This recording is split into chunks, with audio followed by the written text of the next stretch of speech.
So we're going to have a whirlwind tour through what I believe the medical literature shows makes the most difference in our everyday choices in terms of what life is like when we're 70, 80, and 90.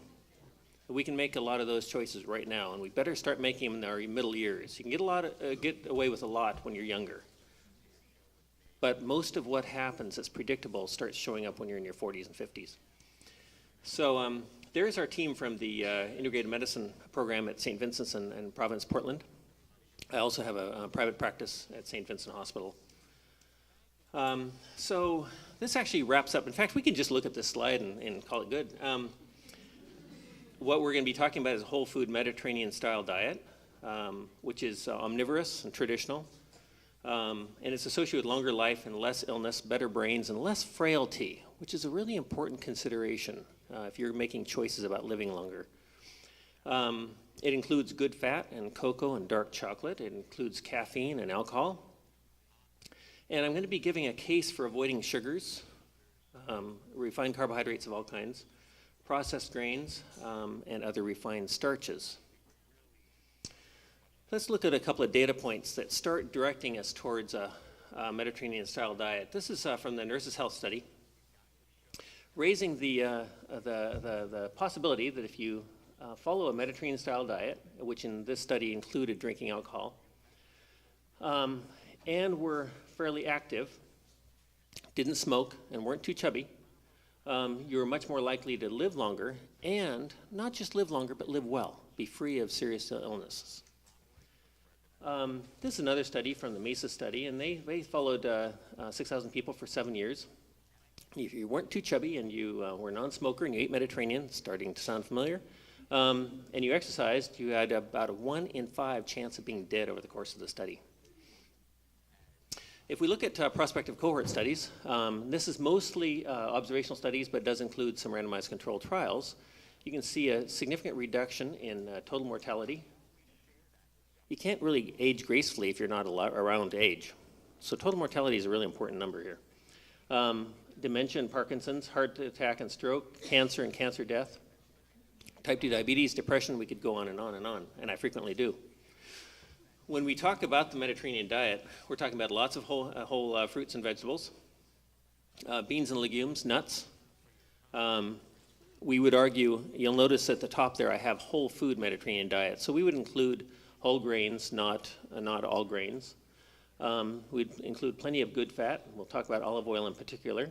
Fish, cultured, fish, but we do not suggest that people should avoid red meat, for example. Cultured dairy foods, moderate alcohol, and this is a diet that's typically not low in fat or salt or cholesterol or saturated fat. It's a good tasting diet, and that's kind of neat. If you look at the people who have done studies on this, one of the comments they make is actually quite easy to maintain a high level of compliance with the Mediterranean-style diet simply because it tastes good. So this is an interesting study, the Hassell study, Northern Europe. And this looks at what happens when people eat a Mediterranean diet and they're not in a Mediterranean country. And there's many studies of this type. But this one was kind of nifty because it only enrolled people who were 70 to 90 years old. Can you imagine being 90 years old and enrolling in a 10-year study? So those people that were elderly, who were not smokers, who ate well following a Mediterranean pattern, exercised, and drank a small amount of alcohol, had 65% less risk of being dead. It didn't seem to matter. If you look at the broad range of what they died from, it seemed to be a general effect. Now we're going to talk about primarily neurologic disease. So there's two families of neurologic disease. I think that most of us, to use the term loosely, fear as we get older. Stroke, because of debility. Most of us would like to be dead of something rather than be disabled and drooling in a nursing home. And so if you look at the data, the bottom study there is probably the most compelling recent randomized controlled trial of the Mediterranean diet compared to a low-fat diet, a good low-fat diet, and found a 40% stroke risk of 40% lower risk of stroke after about 5 years. If you look at dementia, there's a couple of different ways the studies look at this. One is to look at people who have, who just in their studies that they're studying for some other reason, and doing cognitive assessments over the course of the study, and they find that those on the Mediterranean arm of the studies, and the top bullet is the one of the PrettyMed studies, And those people that followed the Mediterranean-style diets compared to low-fat diet actually had better cognition over the course of the study. And this was a predetermined endpoint. If you look at people, once again, in large populations who follow a Mediterranean-style diet, you get less mild cognitive impairment, which is a very, very important marker because mild cognitive impairment predicts the future development of dementia. If you have mild cognitive impairment and you're following a Mediterranean-style diet, you have less progression to dementia as well, significantly less. And overall, if you look at people on the Mediterranean-style diets, they, right across the board, there's a broad finding of, and consistent finding of reduction in dementias. Especially the Alzheimer's type dementias. As you probably know, there's a large number of disease processes that are all called dementia, of which Alzheimer's is only one type. And similarly, we see similar results for Parkinson's disease. In fact, if you look at the Mediterranean diet overall, the greatest degree of benefit is in neurologic disease, stroke, Parkinson's, dementias. Then we get on to really important stuff. We have a broad range of data going back to the 70s, where it was a British chemical journal actually that was looking at different compounds in the diet and said, wow, people who eat chocolate live longer. And there's been numerous studies since then. This caught quite a lot of attention.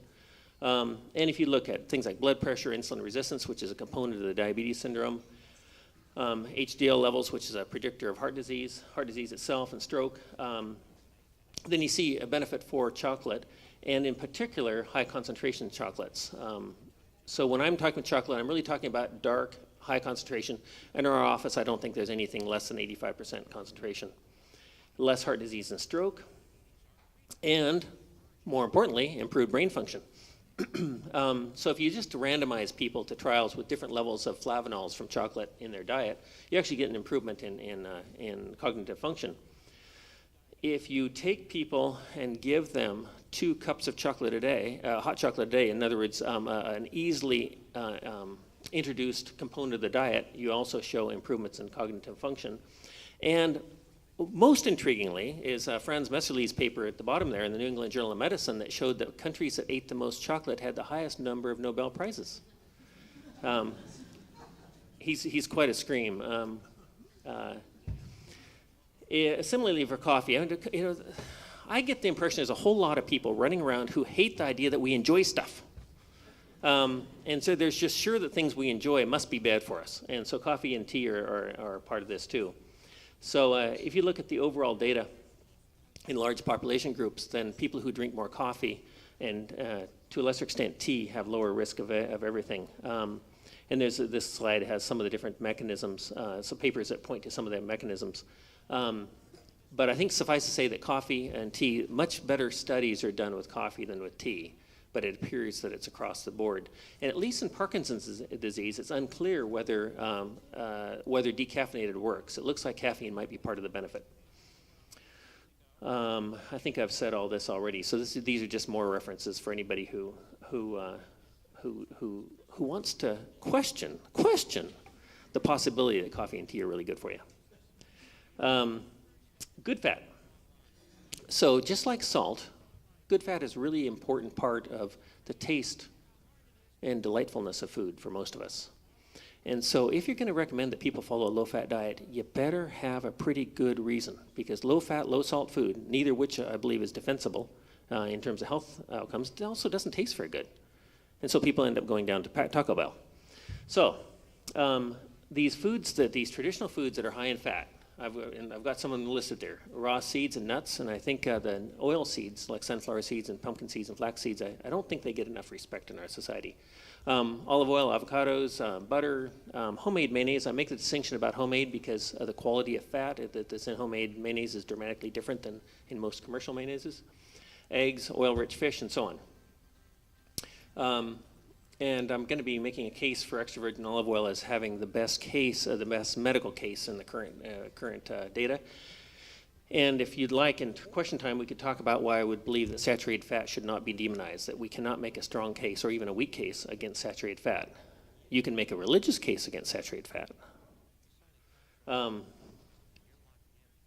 So feel free to ask. Extra virgin olive oil. Many, many different studies show a relatively consistent pattern with extra virgin olive oil and better health outcomes.